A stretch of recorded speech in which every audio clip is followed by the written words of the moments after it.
राधा, थोड़ी सी चाय मिल सकती है क्या? जी चाचा जी, बस 5 मिनट दीजिए।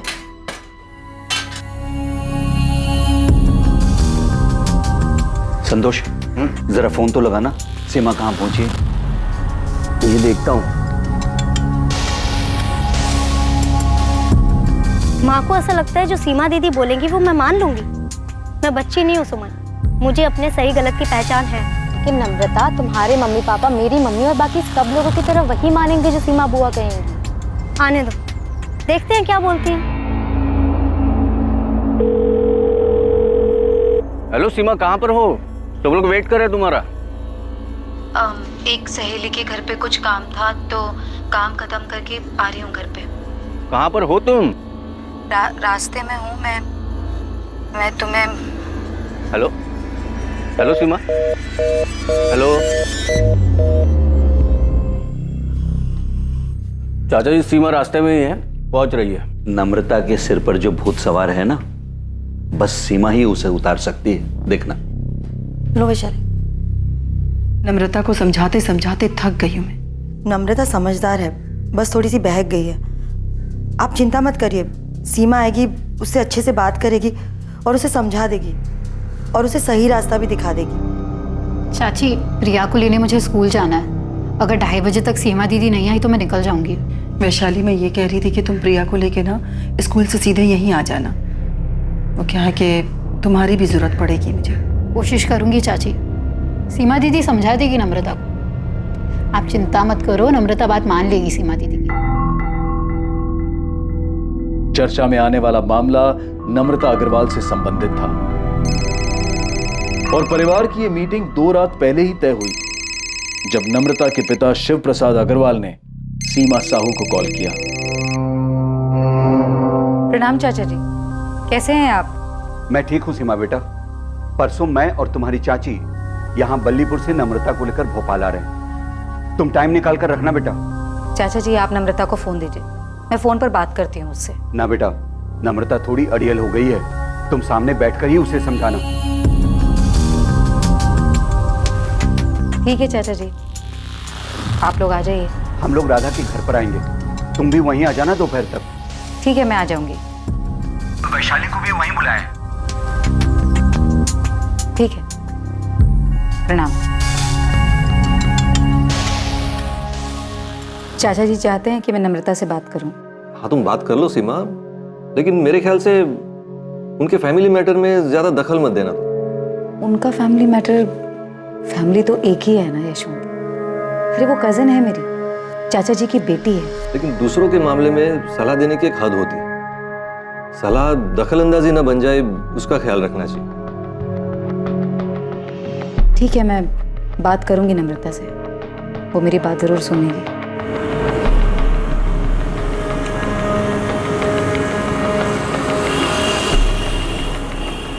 और 21 मार्च को शिव प्रसाद अग्रवाल और लता अग्रवाल अपनी बेटी नम्रता को लेकर सीमा के पास सलाह मशवरे के लिए भोपाल पहुंच गए। लगभग हर परिवार में एक ऐसा सदस्य होता है जो सबसे ज्यादा भरोसेमंद माना जाता है, जिसके पास सब अपनी परेशानी का हल ढूंढने के लिए जाते हैं। मुश्किल से मुश्किल घड़ी में भी जिसके पास हर जरूरी मामले का हल मिल जाता है। एक ऐसा सदस्य जिसके पास हर मसले पर कोई ना कोई सलाह और जरूरत पड़ने पर अपनी सलाह को मनवाने का अधिकार भी होता है। और इस परिवार की वो सदस्य है सीमा साहू। लेकिन 20 साल की नम्रता के साथ संकट की इस घड़ी में सीमा साहू नहीं है। सीमा साहू ने कहा था कि वो आएगी, लेकिन वो नहीं आई। मैं तो ऑफिस में हूँ संतोष, मेरी कुछ बात नहीं हुई सीमा से। यशवंत, मेरी 1 घंटे पहले सीमा से बात हुई थी, करीब 2:45 बजे। सीमा ने बोला था कि वो अपनी सहेली के यहाँ पे है और थोड़ी देर में पहुंच जाएगी। 3:15 बज गए हैं, अभी तक आई नहीं वो। उसका फोन भी बंद आ रहा है। मैं देखता हूँ संतोष, लेकिन मुझे पता नहीं सीमा किस सहेली के घर क्यों जाने वाली थी। ठीक है।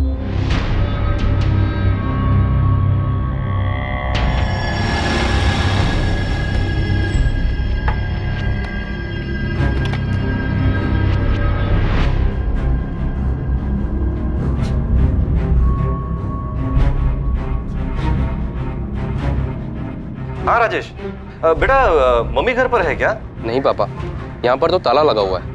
और अगर मम्मी राधा मामी के घर जाने वाली थी तो अभी घर वापस क्यों आती?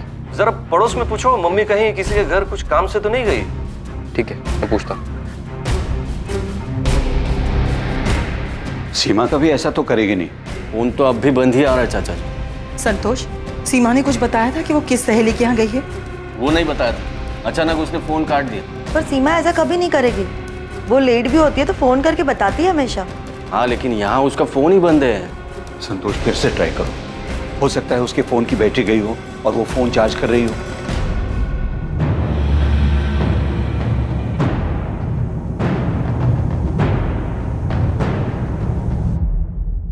पांडे जी, हॉस्पिटल्स में चेक कराइए कि कहीं कोई एक्सीडेंट का केस वेस तो नहीं आया। सीमा साहू है ना नाम? जी, सीमा साहू, 39 साल। मैडम, मेरी वाइफ कभी ऐसा नहीं करती। वो कभी अपना फोन ऑफ नहीं रखती। मम्मी घर से 11 बजे निकली थी। मैंने पड़ोस में रहने वाली गायत्री आंटी से पता किया।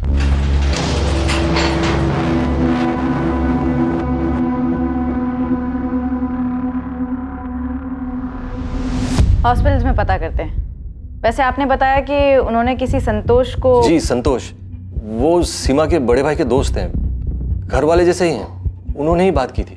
और उन्होंने बताया कि वो किसी सहेली के घर पर हैं। आपने वहां पता किया? कौन सी सहेली पता नहीं ना। सीमा के दोस्त हैं, वो तो हमारे मोहल्ले में ही रहते हैं। और मैडम, आज सीमा के चाचा जी खास बल्लीपुर से यहाँ आए थे सीमा को मिलने। उनकी मीटिंग तय थी। पर इसमें सीमा का इस तरह कहीं चले जाना। ठीक है, देखते हैं। वैसे हम कल तक वेट करके ही मिसिंग का FIR बना सकते हैं। आपकी वाइफ अडल्ट हैं। आप लोग अपनी तरफ से कोशिशें जारी रखिए। हो सकता है किसी के घर पर हो, पूछताछ करते रहिए। जी मैडम।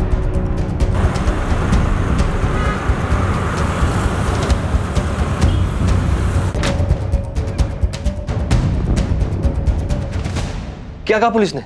अभी तक 3 हॉस्पिटल में चेक कर लिया, कहीं कोई एक्सीडेंट का केस नहीं आया।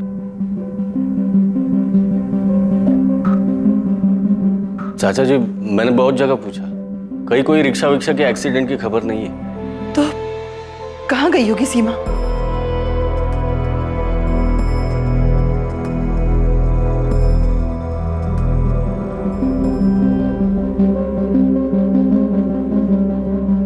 सुमन, ये नम्रता से तेरी बात हो रही थी?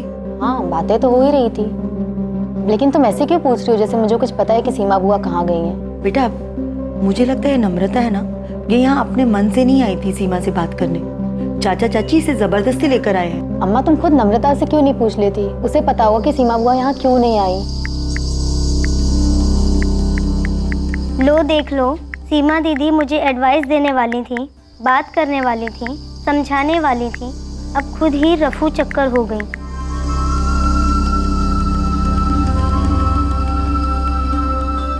मैंने कहा था तुझसे नम्रता, जो होगा अच्छे के लिए ही होगा, टेंशन मत लेना।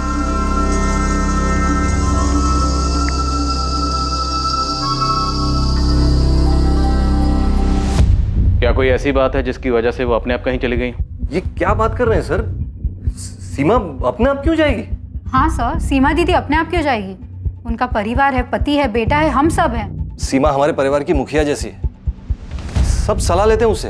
वैशाली, ये जो आपकी कजन है नम्रता, इसका क्या माजरा? उससे क्या बात करनी थी? सीमा को क्या समझाना था उसे? फैमिली मैटर था। तो फिर जाइए और जाकर अपना फैमिली मैटर सॉल्व करिए। जब तक आप हमें पूरी बात नहीं बताएंगे, हम उसे ढूंढेंगे कैसे? सर, नम्रता के गांव बल्लीपुर में एक लड़का है, हिमांशु कनौजिया। नम्रता उससे शादी करना चाहती है।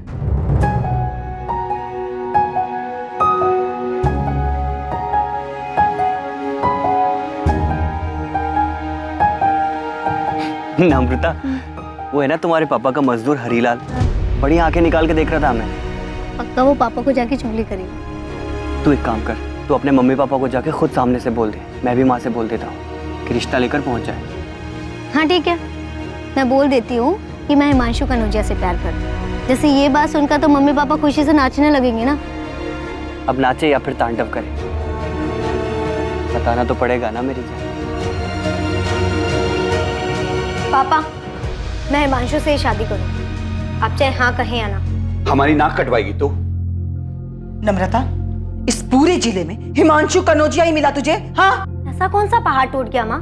हिमांशु काम करता है, मेहनत करता है, दिक्कत क्या है? वो हमसे थोड़ा नीचा है, यही दिक्कत है ना। मुझे इससे कोई दिक्कत नहीं। हम कहीं के नहीं रहेंगे बेटा, अगर तू उसके साथ ऐसी हरकत करेगी तो। सर नम्रता तो एक टांग पर खड़ी थी कि अगर खुशी खुशी उसकी शादी हिमांशु से नहीं करवाई गई ना तो हिमांशु के साथ भाग जाएगी। सर इसीलिए तो सीमा के चाचा जी नम्रता को यहाँ लेकर आए थे ताकि सीमा नम्रता से बात कर सके, उसको समझा सके। सर सीमा हमारी बड़ी बहन है, सब उनकी बात मानते हैं। वो दोपहर को 1:30 बजे हमारे भाभी राधा के घर आने वाली थी, जहाँ चाचा जी, चाची जी और नम्रता आए हुए थे। लेकिन ये कौन सी सहेली थी जहाँ आपकी पत्नी सीमा गई थी? यही नहीं पता ना सर, पता नहीं सर। चाचा जी बल्लीपुर से खास सीमा से मिलने यहाँ आए थे। 1:30 बजे मीटिंग तय हुई थी और ऐसे में सीमा कहीं और चली जाए, किसी से मिलने, पता नहीं सर, कुछ समझ में नहीं आ रहा सर। और ये संतोष कौन है जिसने सीमा से फोन पे बात की थी? संतोष हमारे बड़े भाई शंकर भैया के अच्छे दोस्त हैं। शंकर भैया अब नहीं रहे, संतोष परिवार जैसे हैं हमारे लिए। सीमा ने संतोष से कहा कि वो अपनी एक सहेली के यहाँ गई थी। झूठ बोलेगी? सर झूठ क्यों बोलेगी सीमा? किस लिए?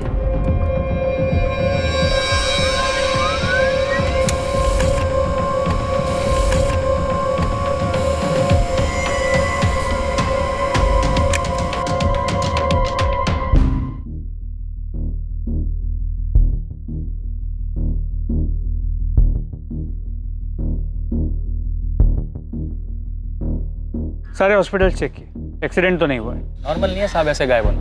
ये पक्का आप जो नम्रता बोल रहे हैं उसके कनेक्शन से कुछ हुआ होगा, क्योंकि घर की एक जिम्मेदार औरत जिस पे पूरे परिवार वाले अपने अहम फैसले लेने के लिए निर्भर करते हो, वो खुद से तो गायब नहीं हो सकती। नम्रता वाला एंगल हम चेक करेंगे। वहाँ बल्लीपुर में उसके बॉयफ्रेंड हिमांशु कन्नौजिया से भी बात करेंगे। ठीक है साहब, मैं पता करता हूँ।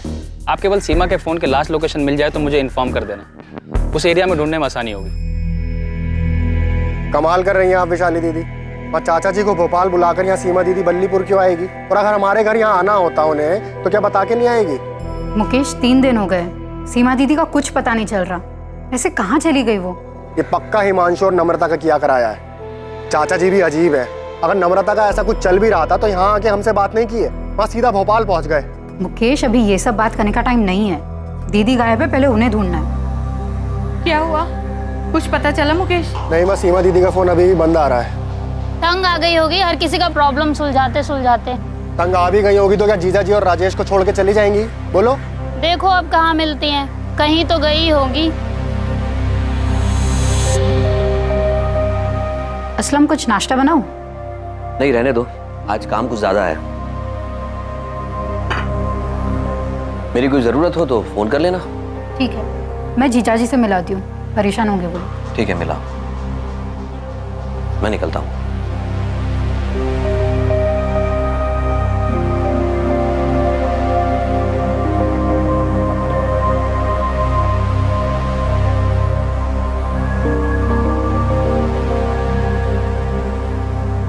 पापा, सीमा दीदी गायब होगी तो हिमांशु क्या कर सकता है?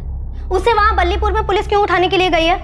नम्रता, भोपाल आने से पहले कुछ बात हुई थी सीमा से तुम्हारी? नहीं हुई थी। और मैं क्यों करूंगी बात?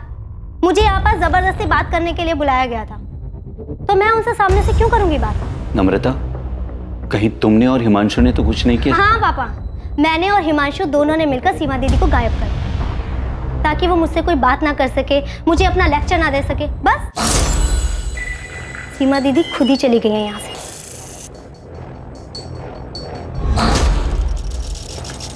सर, सीमा साहू का फोन 21 मार्च को हाथी चौक एरिया में स्विच ऑफ हुआ। टाइम 1:49।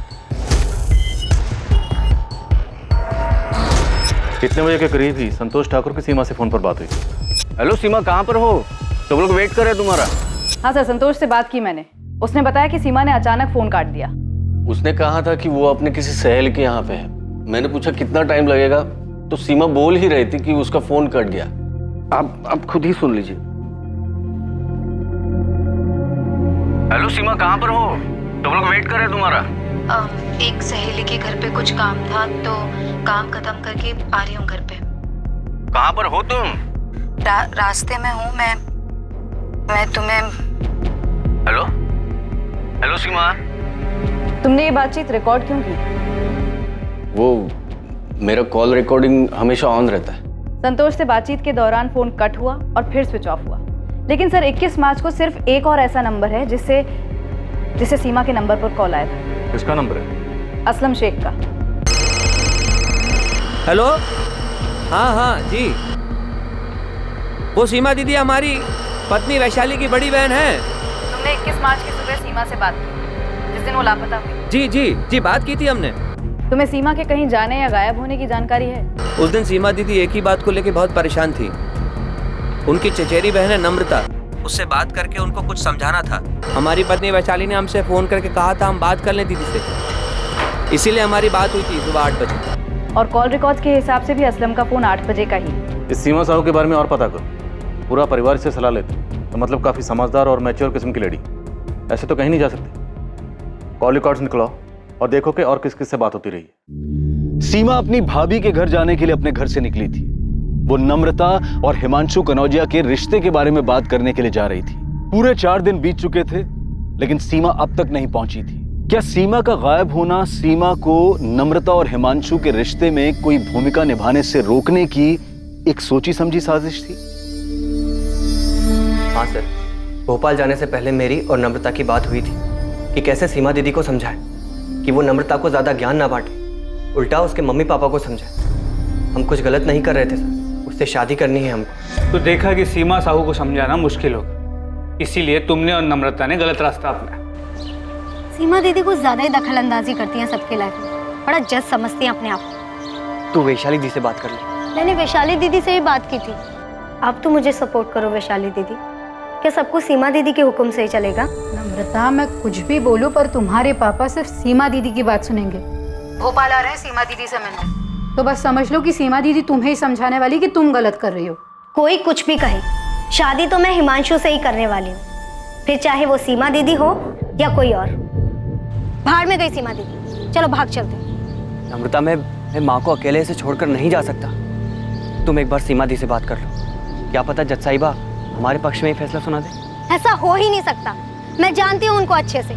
फैमिली में अपना पावर दिखाना अच्छा लगता है उनको।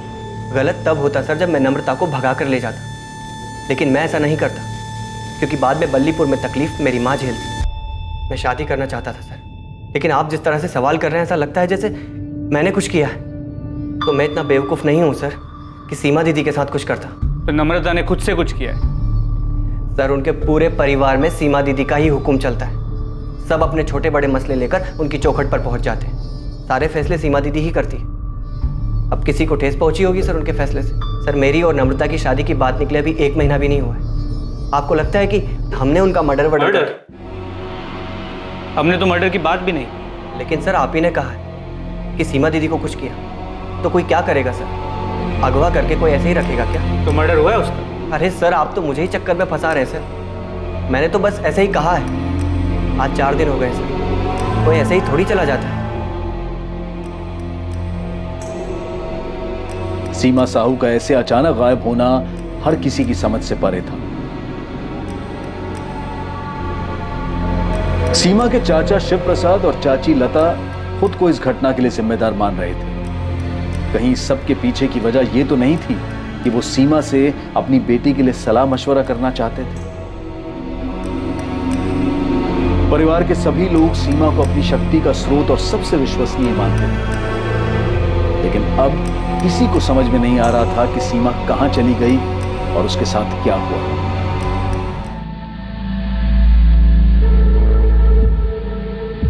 हाँ, यही वो लेडी है, पक्का पक्का? दोस्त, कितनी बार बोलूं? हाँ पक्का। हमारे होटल में सीसीटीवी कैमरा भी। यही वो लेडी है जो 21 मार्च को आई थी।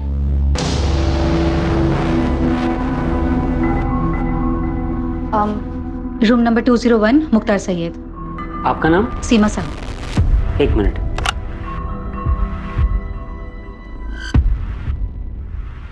मुख्तार सैयद, ये कौन है? उस दिन सुबह ही चेक इन किए थे, बुजुर्ग आदमी थे। 21 मार्च को चेक इन किए थे और 22 मार्च की सुबह को चेकआउट कर दिए थे।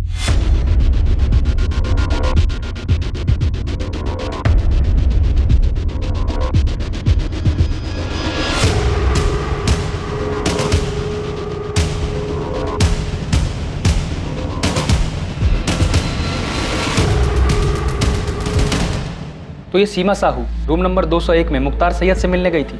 हाँ, मैंने मुख्तार जी से बात की थी और फिर इस लेडी को उनके कमरे में भेजा था।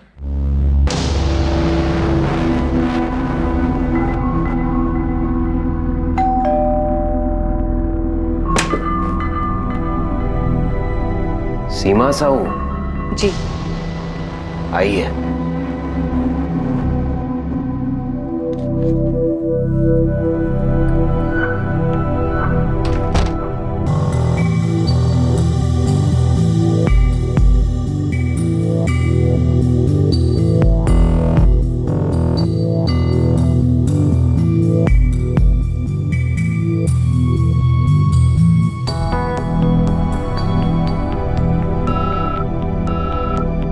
ये रेड साइन होटल हाथी चौक पर है मैडम, जहां आपने कहा था कि सीमा साहू का फोन स्विच ऑफ हुआ है। लेकिन सीमा ये मुख्तार सैयद से मिलने क्यों गई थी?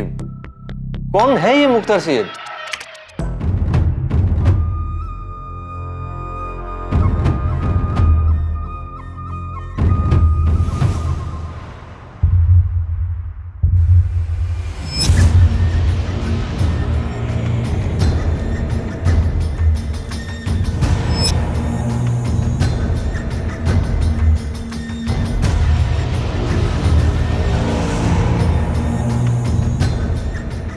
पता नहीं सर ये कौन है।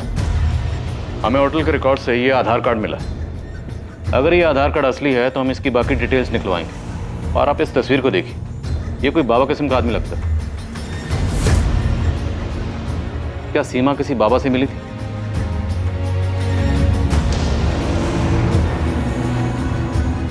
ये जो बुरी ताकतें हैं सीमा, हमें उन पर काबू पाना है। जो तुम्हारे मंसूबे पर बुरी नजर डाल रहे हैं, उन बुरी नजरों को हमें दूर करना है।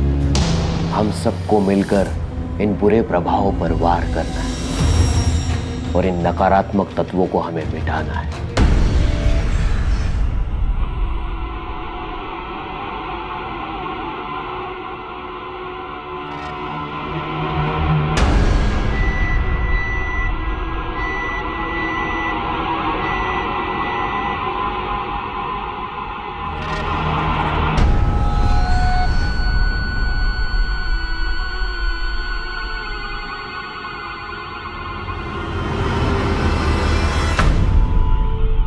क्या इससे वो सारी बुरी शक्तियां खत्म हो जाएंगी जो आसपास मंडरा रही हैं?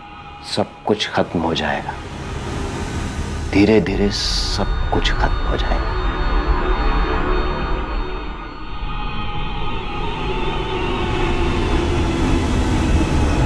सर आप बाबा बाबा की बातें कर रहे हैं, लेकिन सीमा ने कभी इन बातों पर विश्वास नहीं किया। सर ये मुख्तार सैयद है कौन? राजेश, सब कुछ तुम्हारे सामने है। तुम्हारी माँ कहाँ गई थी, किससे मिलने गई थी? सर जो आप आदमी दिखा रहे थे मुख्तार सैयद, सर ये तो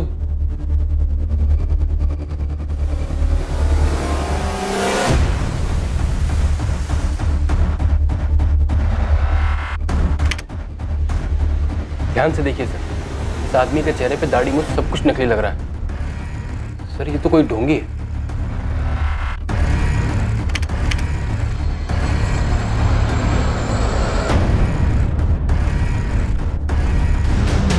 सही कह रहे हो राजेश, इसकी दाढ़ी मूंछ नकली लग रही है।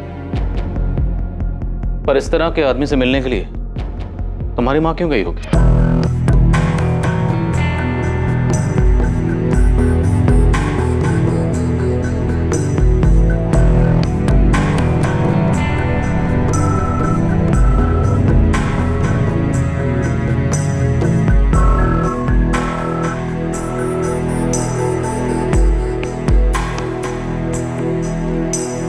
सीमा कभी किसी बाबा के पास नहीं गई। वो सिर्फ गुरु प्रमोद जी की प्रवचन सभा में जाती थी, वो भी हफ्ते में एक बार। मनुष्य को सब कुछ समय पर ही छोड़ देना चाहिए। समय आने पर सभी काम अपने आप होने लगते हैं। प्रकृति का चक्र भी समय के अनुसार ही चलता है। वैशाली, तुम्हारी बहन मुख्तार सैयद से क्यों मिली होगी? मुझे नहीं पता। मैं तो ये भी नहीं जानती कि ये कौन है और दीदी उस दिन वहां क्यों गई, जबकि उस दिन दीदी को नम्रता के मुद्दे को सुलझाना था। तुम्हें किसी पे शक? हम गुरु प्रमोद जी से तो बात करेंगे ही, पर क्या कोई ऐसा है जिस पर आपको शक हो? क्योंकि आपकी पत्नी सीमा को देखकर ऐसा लग रहा है जैसे वो कुछ ठीक नहीं है। ये देखिए।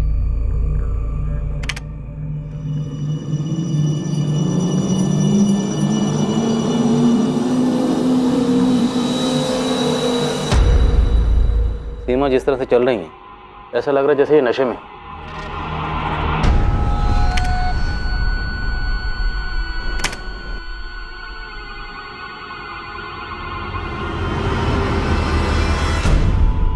हाँ सर, लग तो रहा है कि नशे में। ऐसा लगता है जैसे इन्हें कुछ दिया गया।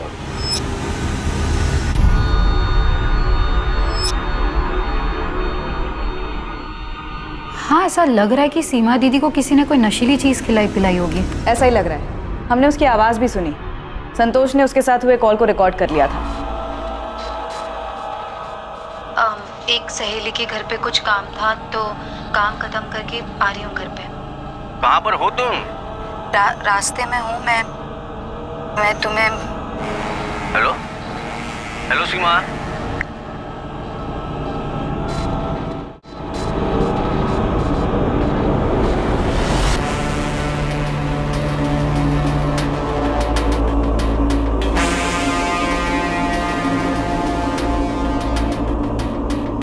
रास्ते में हूँ मैं तुम्हें।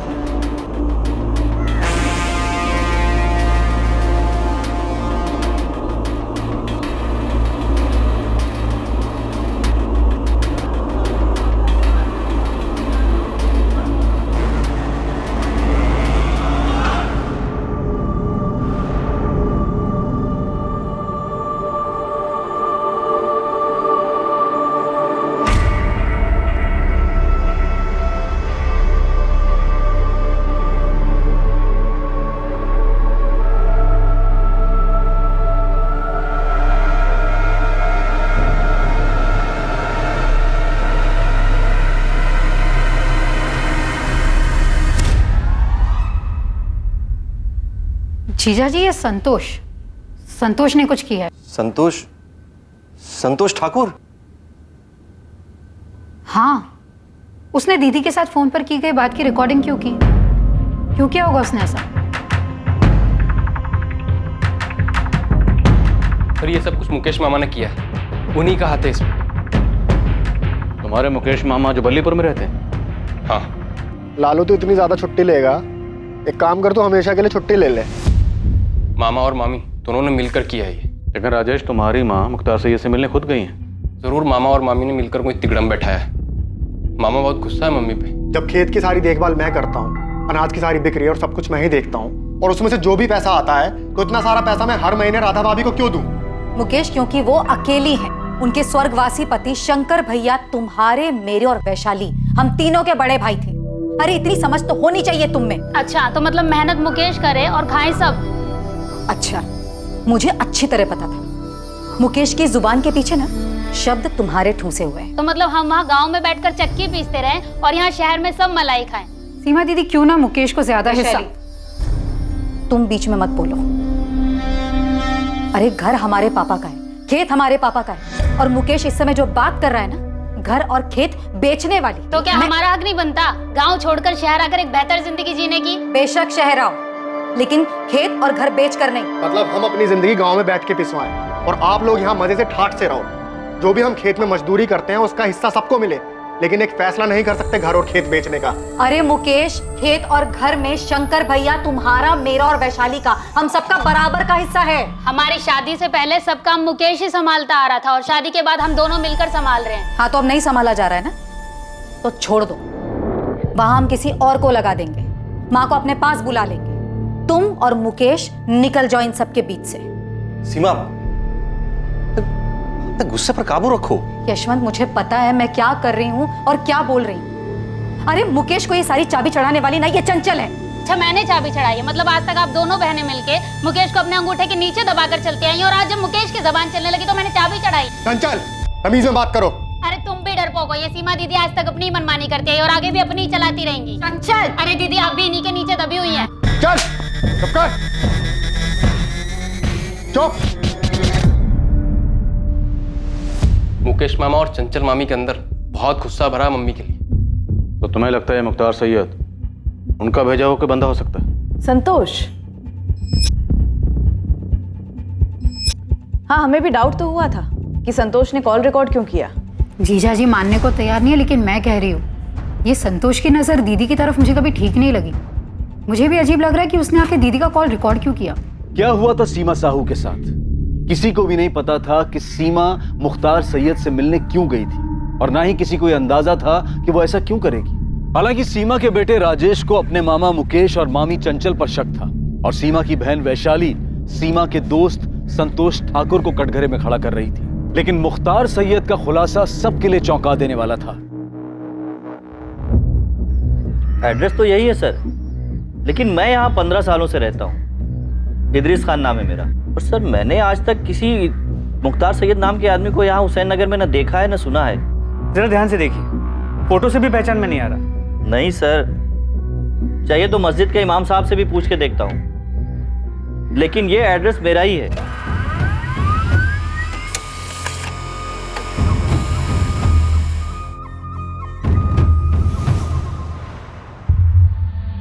सर ये आधार कार्ड फर्जी है। ये आधार कार्ड नंबर किसी और के नाम पे रजिस्टर्ड, जिसका किसी भी मुख्तार सैयद नाम के आदमी के साथ दूर दूर तक कोई भी रिश्ता नहीं। सिम कार्ड 19 मार्च को खरीदा गया, लेकिन ना ही उससे कॉल कोई किया गया और ना ही कोई कॉल आया उस पर। यही वो नंबर है जिसके डॉक्यूमेंटेशन के लिए आधार कार्ड इस्तेमाल हुआ? जी सर, लेकिन फर्जी है। पर ऐसे किसी भी फर्जी मुख्तार सैयद से मिलने के लिए सीमा साहब क्यों जाएगी? सर कोई तो वजह होगी। सीसीटीवी कैमरा में साफ दिख रहा है कि सीमा वहाँ मुख्तार से मिलने गई थी। अब वो खुद से गई थी या किसी के इशारे पे गई थी, पर वो वहाँ गई थी, तो कोई तो वजह होगी। ये आप बार बार क्यों पूछ रहे हो कि मैंने सीमा का कॉल रिकॉर्ड क्यों किया? क्योंकि सीमा के फोन पर आखिरी कॉल तुमने किया था 21 मार्च 1:45 और ये महज इत्तेफाक नहीं है कि सीमा गायब है, वो नशे में लग रही है और तुमने कॉल रिकॉर्ड किया। क्यों? सर मेरे फोन में कॉल रिकॉर्डर हमेशा ऑन रहता है सर। इससे पहले सब लोगों के कॉल रिकॉर्ड हुए हैं सर, मैं आपको दिखाता हूँ। तुम ये बताओ कि तुम्हारा रिकॉर्डर ऑन क्यों रहता है? सर मेरा प्रॉपर्टी डीलिंग का बिजनेस है, कभी कभी फोन पर कोई धमकी देता है, इसलिए अपने सेफ्टी के लिए मैं रिकॉर्ड कर लेता हूँ। और सर मैं सीमा के बड़े भाई का जिगरी दोस्त रहा हूँ, उसके फैमिली के साथ मेरा अपने फैमिली जैसा रिश्ता है। और सीमा, उसके साथ तुम्हारा कैसा रिश्ता है? अब आप ये वाहियात इल्जाम मुझे पर लगाएंगे? ये आप लोग संतोष जी से ऐसे भद्दे सवाल कैसे पूछ सकते हैं और उन पे इल्जाम कैसे लगा सकते हैं? क्योंकि सीमा गायब हुई है, तुम्हारे स्वर्गवासी पति की छोटी बहन। तो सीमा के गायब होने में संतोष जी का कैसे हाथ हो सकता है? तो फिर किसका हो सकता है, आप ही बता दीजिए। मुझे क्या पता, हो सकता है नम्रता जिससे शादी करना चाहती है उस लड़के का हाथ हो। वैसे भी नम्रता बहुत चिड़ी हुई थी और उसने मेरी बेटी सुमन को भी बताया। क्या बताया था? मैं तो कहती हूँ अच्छा है सीमा दीदी कहीं बिजी हो जाए और यहाँ पर आए ही ना, इससे तुम्हारी प्रॉब्लम सॉल्व हो जाएगी। अरे बात करो ना उनसे। नहीं करनी मुझे उनसे बात। क्यों हर फैसला सब लोग उनसे पूछ कर लेते हैं? अब मैं 20 साल की हो गई हूँ, मैं अपने सही गलत के फैसले खुद ले सकती हूँ। नम्रता ऐसा कह रही थी, पर अम्मा क्या नम्रता उस हिमांशु के साथ मिलकर ऐसा कुछ करेगी कि बुआ? देखिए संतोष जी भले आदमी हैं और हमारे परिवार को अपना परिवार मानते हैं। हमें पूरा शक है कि सीमा के गायब होने में किसी अपने का ही हाथ है, इसलिए पूछताछ तो हम सबसे करेंगे राधा जी, और अब तो FIR भी बन चुका है। संतोष जी भले आदमी हैं और हमारे परिवार को अपना परिवार मानते हैं। हमें पूरा शक है कि सीमा के गायब होने में किसी अपने का ही हाथ है, इसलिए पूछताछ तो हम सबसे करेंगे राधा जी, और अब तो FIR भी बन चुका है।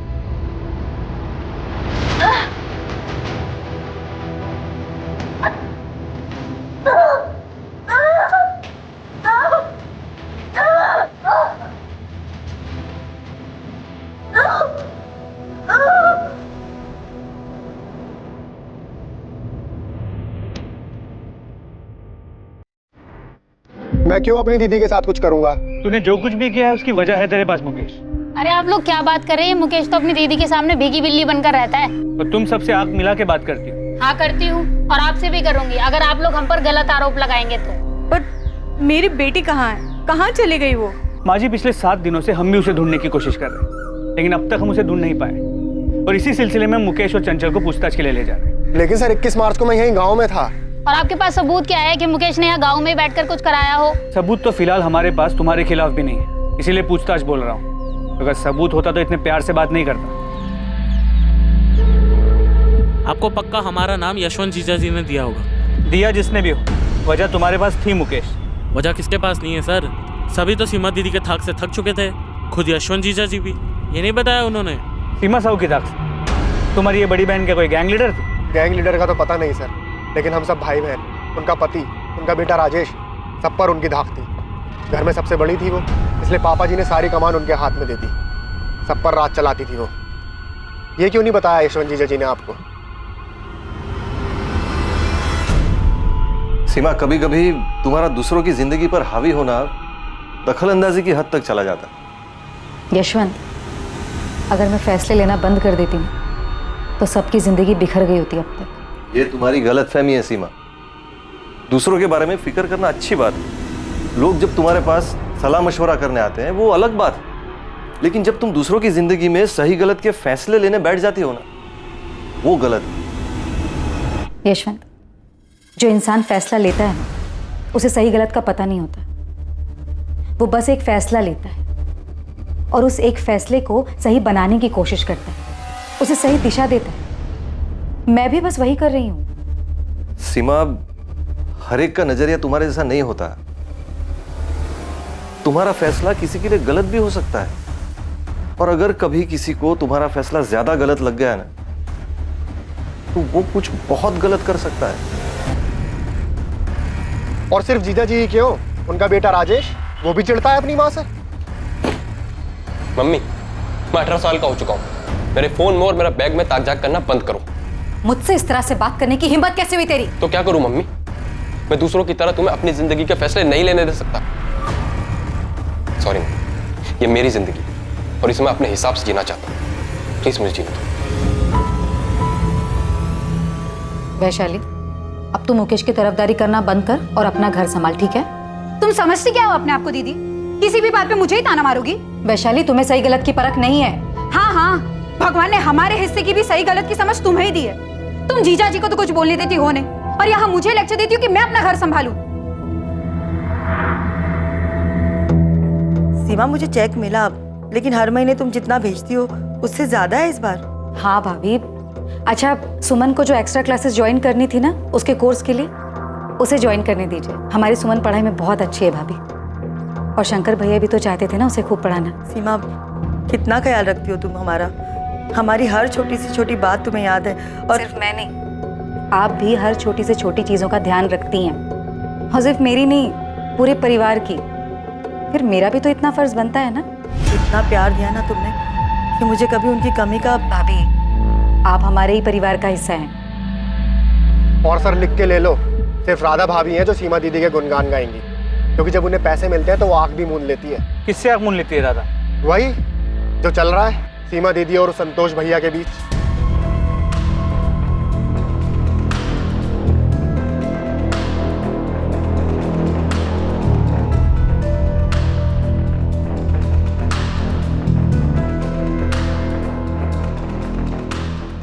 पिंटू, मुझे किसी भी सूरत में ये इन्फॉर्मेशन चाहिए कि सीमा साहू इस मुख्तार सैयद से मिलने होटल क्यों गई। ठीक है साहब, मैं पता करता हूँ, लेकिन आप एक बार असलम शेख से भी पूछताछ करो साहब।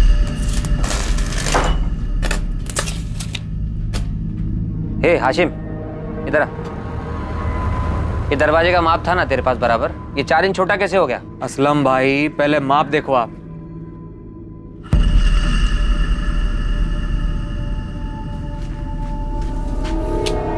ये शमशेर ने यही माप दिया था।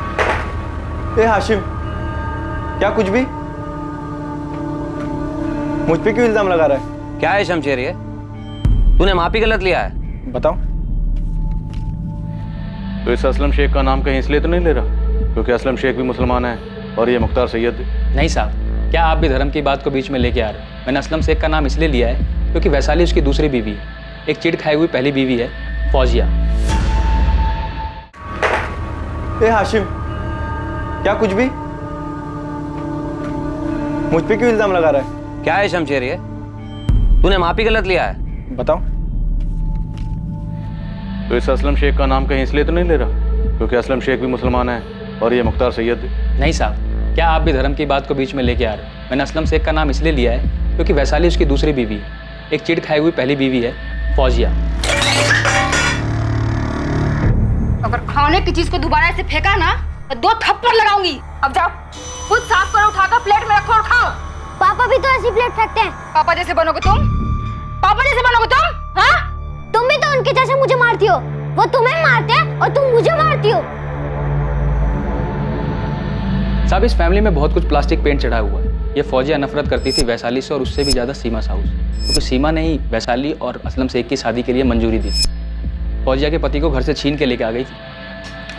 सर, 5 कांस्टेबल्स को हाथी चौक से लेकर राधा के घर और सीमा के घर तक 10 बार दौड़ा चुकी। इन दोनों इलाकों में किसी ने भी 21 मार्च के दिन सीमा को घर वापस आते या कहीं और देखे जाने की कोई जानकारी ही नहीं। आज पूरे 7 दिन हो, वो इतने दिनों तक सीमा को छुपा के रखेगा? साहब, ये लेडी परिवार के अंदर ही सबके रास्ते में आ गई। मुझे तो ऐसा लग रहा है किसी ने इसको रास्ते से हटाया।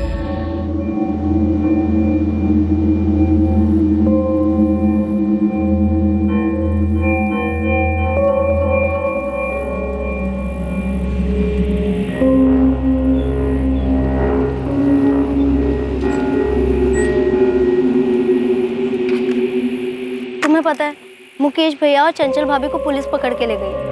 हाँ, और वहाँ भोपाल में भी काफी हलचल है। तेरे मम्मी पापा क्या बोल रहे हैं? पूछ रहे हैं मुझसे बार बार कि कैसे मैंने सीमा दीदी को गायब कर दिया, जैसे मैंने कोई झाड़ फूक करके उनको अपने वश में कर लिया।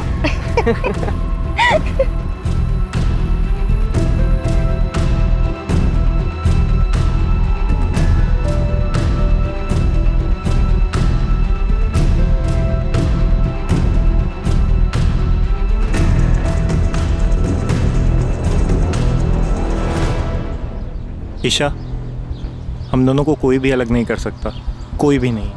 राजेश, मैं तुमसे एक सीधी सी बात पूछना चाहती हूँ। अब हाँ, पूछो ना। तुमने अपनी माँ के साथ क्या किया?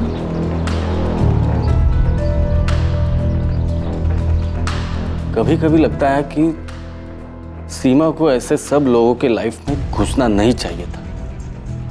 संतोष जी, आपको वो कॉल रिकॉर्डिंग डिलीट कर देनी चाहिए।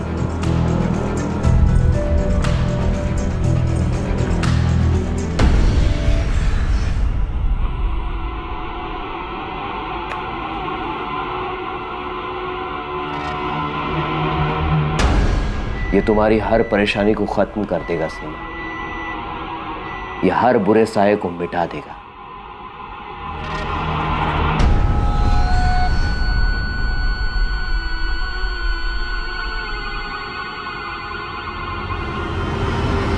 हमें सबसे अलग अलग पूछताछ करनी होगी सर। सबको कोई ना कोई शिकवा रहा है इस सीमा साहू से।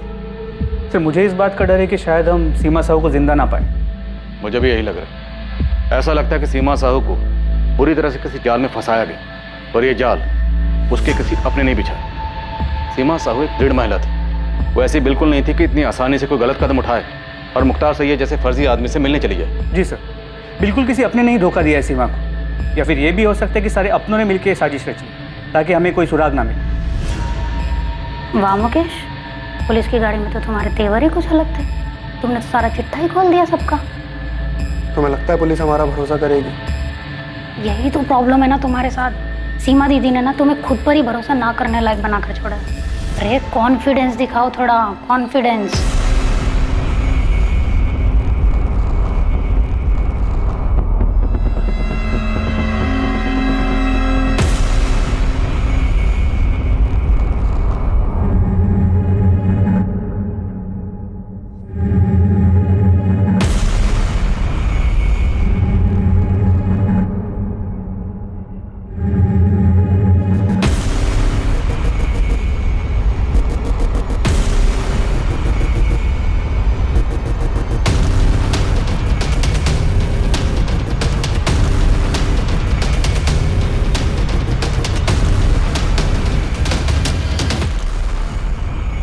जब परिवार में सब लोग एक दूसरे से खुश होते हैं तो उसे एक आदर्श परिवार माना जाता है।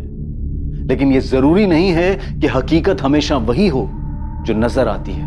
एक दूसरे से मतभेद होना, गिले शिकवे होना, यह भी स्वाभाविक है। लेकिन कई बार ये गिले शिकवे दिल और दिमाग में लंबे वक्त तक घर कर जाते हैं। ये मनमुटाव अक्सर परिवार के उस सदस्य से होता है जो हमेशा परिवार के लिए फैसले लेता है, क्योंकि ये जरूरी नहीं है कि परिवार का हर सदस्य इन फैसलों से सहमत होता हो। सीमा साहू के परिवार का कौन सा सदस्य खफा था जिसने सीमा साहू के लिए जाल बिछाया? क्या ये एक ही सदस्य था या फिर हर किसी को सीमा से कोई गिला शिकवा था? इस वारदात के दोषी या दोषियों का खुलासा हम करेंगे कल रात 11 बजे इस केस के दूसरे और आखिरी भाग में। जय हिंद।